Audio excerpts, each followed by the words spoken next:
when President Trump was in the White House, he had Iran on the run.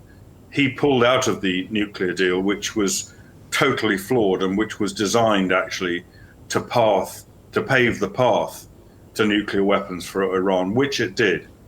And he imposed crippling sanctions on Iran, which was beginning to have an impact. Biden, of course, changed all that and attempt appeasement. I've spoken about some of the things he did to appease Iran. One of the other things he did to appease Iran was to delist one of their proxies, the Houthis in Yemen, delist them from being categorized as a terrorist organization. Again, that encouraged Iran, it encouraged the Houthis.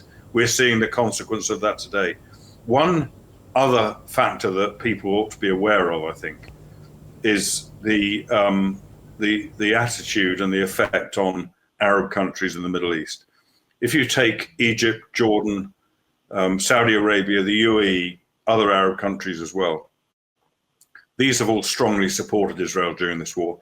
They may not have done so publicly. They may have said, they may have condemned Israel publicly, and they have in some cases, but in reality, behind the scenes, they have given support to Israel, including in the case of Jordan and Saudi Arabia and the UAE on the 14th of April in helping Israel to defend itself from Iranian attack.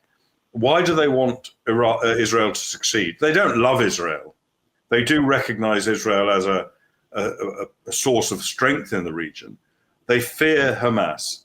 They fear the ideology of Hamas, the Muslim Brotherhood ideology in their own countries. Even more so, they fear Iran and Iranian aggression.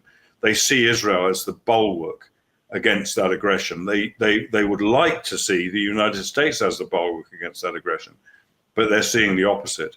And in some ways, although it's very concerning for these Arab countries, in some ways it does work to Israel's benefit, because Israel needs these allies in the Middle East, and these allies need Israel. So I think we're, as a consequence, to some extent, to a significant extent, of Israel's strength and of US weakness, I think we're likely to see, probably not long after hostilities end in Gaza, and maybe in Lebanon if they start there in a more serious way than they are now, we're probably likely to see the normalization between Israel and Saudi Arabia, which will make a huge difference in the Middle East.